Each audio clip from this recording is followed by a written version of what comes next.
The following podcast is a deep, shallow dive production. Okay, let's go. 5 reasons why walking is the sneakiest form of fat loss and the science of how it actually burns fat. It's passive cardio. Anytime you can do cardio without having to think about doing cardio, it's an extra bonus. As a percentage, you're oxidizing or utilizing more fat. Now, you may be burning less calories overall, but the percentage that you are using most is going to be fat. This is great for muscle preservation, and it's great for just that low, slow burn. You build a great base. That means better stamina in between your sets at the gym. That means better stamina when you're playing with your kids at the park. It's easy and it's low impact. Look, a lot of us love really hard things. I get it. But a good majority of us just need something that's sustainable that we can stick to for a long period of time. And that's why I love walking. I save the science for last. Because you are less glycolytic, meaning you're using less carbs and more beta oxidation or fats, you are having less gluconeogenesis occurring, meaning you're breaking down less protein and you're breaking down less muscle. All right, that last part definitely he lost me a little bit on, but I looked it up and he was totally right. Anyway, all right, everybody, we are going to talk about walking today. Seriously, this entire episode is going to be about walking. And I promised at the beginning of the year to start doing different types of episodes and adding more health to the regimen, and that's what we're going to do. And so I did want to do an episode literally and exclusively about walking because, in all honesty, and especially as we get older, you know, it's the one thing hopefully all of us can do. And I really, truly, gosh, I can't even believe I feel this way because I definitely did not when I was younger. But if somebody said, hey, you can only do one form of exercise every day, you're only allowed to do one, what would you do? I would walk. Believe it or not, I would walk because I think that when it comes to all of the residual benefits that we're going to talk about and that I'm going to play you clips about, you know, walking more than anything, it accomplishes all those, and it's something we can all do. Now, again, I'm not saying exclusively just walk, but I will say I absolutely want to try and encourage everybody to add walking into your daily regimen, whether that's first thing in the morning, in the afternoon, at night, obviously in the wintertime, especially in the Midwestern, East Coast, even Mid-South, gosh, pretty much everywhere besides California and Florida. I do understand weather is unfortunately a factor, but hopefully you can either get to your local gym. You know, I'll tell you, here's a funny encouragement I gave to a friend of mine. I said, hey, do you have a Costco membership? And he said, yeah. I go to Costco. Walk around Costco. Don't eat all the samples, but literally, I have tracked my steps in Costco. There have been times where I've taken 5,000 steps in Costco. So if you need a place to walk during the wintertime, go to your local Costco if you have a membership. Go to a Home Depot. Go somewhere that provides heat and is a large retailer and you can walk around. Or if you have a local mall, go to your local mall and put in an hour's walk in the mall, just walking, you know, from one end to the other. I'm being dead serious. I really feel so strongly about walking as part of a health regimen that, you know, if weather is a factor, then you have to get creative with how you accomplish these walks. And maybe that's the solution. Going to a local mall, going to a Costco, going to a Home Depot, going to a large retailer, maybe a Walmart. Targets are big. You know, anywhere that you can really get a lot of steps in and try and crank out, 5,000 steps, walk for 30 minutes inside that retailer.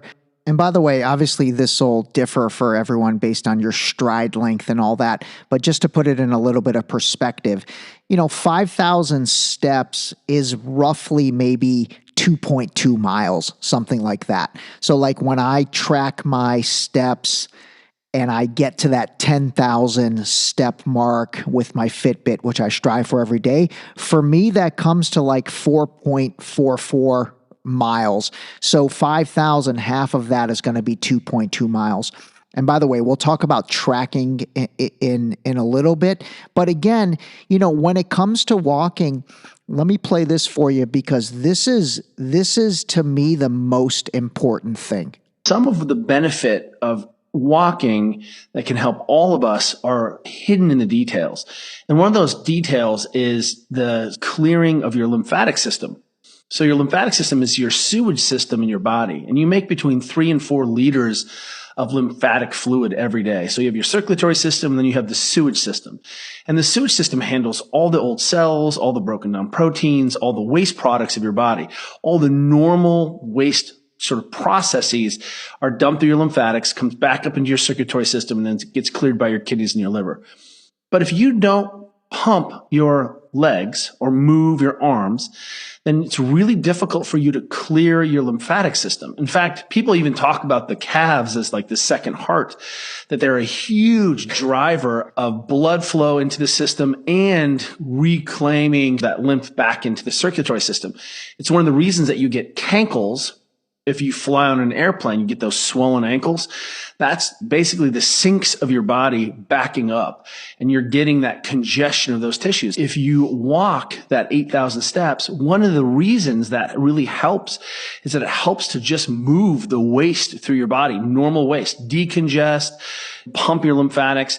If you're training hard, we need you to go out and walk so you can actually recover and adapt and actually move all that waste and broken down tissue out of your system. I loved that clip because I truly, truly think this is something most people don't understand, and that is the movement of blood flow up and down, up and down. And that's what happens when you walk. When you walk and you move your arms, you move your legs, even if you don't move your arms the way I see some people doing it when you walk, the blood flow is going to happen by the natural movement of the body from walking. But that pumping of the blood up and down, up and down, up and down, that's the healthiest thing in the world, really, because it causes the blood never to get stagnant, never to pool up, and it plays a factor in the possibility of clotting. It plays a factor in so many things, but that moving up and down of the blood and the oxidation of the cells, so the blood is delivering oxygen to your cells, that's really what helps with that internal inflammation. And then when you get rid of that internal inflammation, you're getting rid of that toxicity in your body. And again, walking, I'm not saying running. I mean, I run as well. I run 3 or 4 times a week, sometimes more. And obviously strength train and do all that stuff. But what I'm saying is I think that walking is something that really is underappreciated by most, and the consistency of walking is underappreciated. Obviously going for a walk 1 time a week, yeah, that's great. That's better than 0 times a week. But I'm not kidding. Like, the goal is 7 days a week, get walks in and track that. And I'll tell you, this is why I'm so big on, whether it's buying a Fitbit or buying a Apple Watch or anything, even a little, $10 pedometer or step tracker, something to be cognizant of your steps. And again, I have a lot of friends, they're like, oh, I'll just track it on my phone. But I'm telling you, it's not, it's the mentality. It's the mentality. Like, yes, you can track it on your phone. Let's, for argument's sake, say you literally have your phone on you every single second of the day, so you're not missing any steps, which, by the way, like, for example, I took a break to get up and go to the bathroom. I am trying not to take my phone in the bathroom because there's no reason to do that. And actually, I talk about that in the book. It's a pretty funny segment. But, I'm not tracking those steps because I didn't have my phone on me. So in all honesty, you're not getting an accurate step count when you rely on your phone. And then again, like I talked about in a couple other episodes, the most important part of that is personal accountability. When my Fitbit is on my wrist every day, it just makes me want to walk more. It really does. It's a psychological impact that you don't get when you only track your steps on your phone. So that's why I'm huge on having some type of, honestly, something around your wrist. I know it's weird. I wear 2 watches. I wear a regular watch on my left hand and I wear my Fitbit on my right hand. I know that's weird, but who cares? I don't care if it's weird or if it looks funny. What I care about is that I am cognizant of my daily step count every day and, quite frankly, every hour of the day. And so, there are certain days when I'm like, man, I have barely moved today. And I'm more cognizant of that because this thing is on my wrist. What happens when you walk 30 minutes a day? It improves heart health, increases muscle strength, prevents weight gain and improves weight loss, reduces cravings, protects joints and bones, improves mood and sleep quality, reduces the risk of chronic disease, improves blood pressure, and helps to balance blood sugar. There's a lot of these clips that talk about this, but he really nailed it. It really does do all those things. But again, it's consistency. And it's something that has to become part of your lifestyle. And you have to do it every day. Walking once a week, like I said, it's better than 0 times a week. But that's not what is going to move the needle. What's truly going to move the needle is when you do it 5 to 7 times a week. And then again, we're going to do another episode, or actually several episodes, talking about, diet and food intake and all that. But remember, that's huge too. It's not like, okay, hey, I'm going to walk for 20,000 steps a day, but I'm going to eat like crap. And hey, Ray, you said walking does it. No, it's all collective. And unfortunately, I feel like so many times when various folks talk about health, it needs to be an all-encompassing program and system. You can't eat like crap and then just exercise and expect to really see results. But even if you see results, maybe the results are more external versus internal. Maybe your triglyceride, which is the measure of fat in your bloodstream, is incredibly high, even though you're skinny. And so obviously diet plays a huge part in our overall lifestyle, as does, the concept of movement.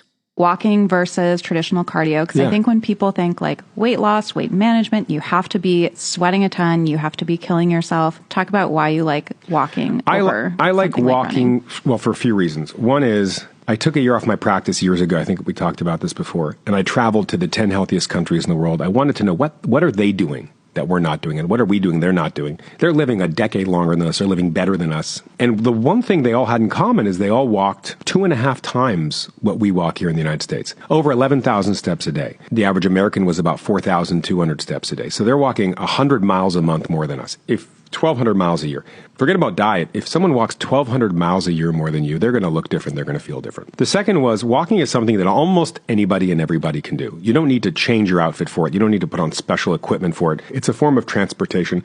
It's a form of socialization. No one really hurts themselves walking, and I love it. And it's something that you can do for the rest of your life.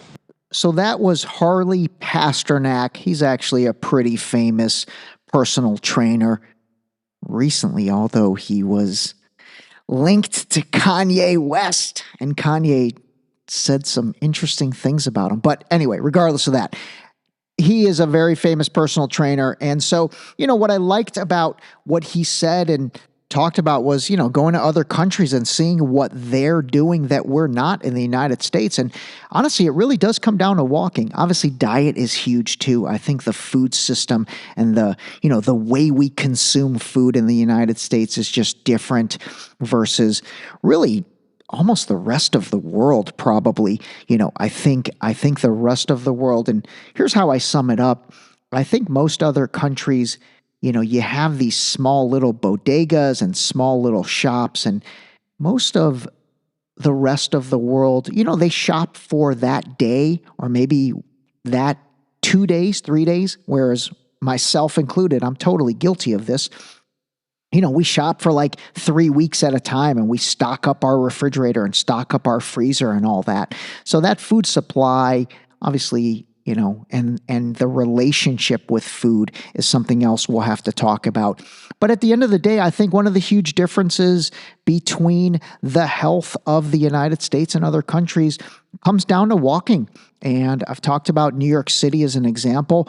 When I go to New York, gosh, I really don't see a lot of overweight people. And I think that comes down to, how much they're walking. So anyway, lastly, and again, I'm going to stress this again. You got to track this stuff. You've got to track this. And, the reason, again, I like a Fitbit is I can go back and look. So for example, last year, 2023, I walked 4,280,575 steps, which was 1,902.5 miles. So I walked almost 2,000 miles last year. Okay, that's great. I just love the fact that I know that, I'm sure some of you probably walked more than that. But I love the fact that I know that. I can also go back and compare that. I've been wearing a Fitbit since 2016. And so I can go back and compare that to 2022, 2021, all those years, and really track how I'm doing year over year. And if you need any more motivation, because honestly, this is my motivation right now. My mom, I'm not going to say her age because she'll kill me. She likes to go with 29 again every year. But my mom, last year, 2023, she walked 5,128,000 steps, meaning she walked 2,124 miles.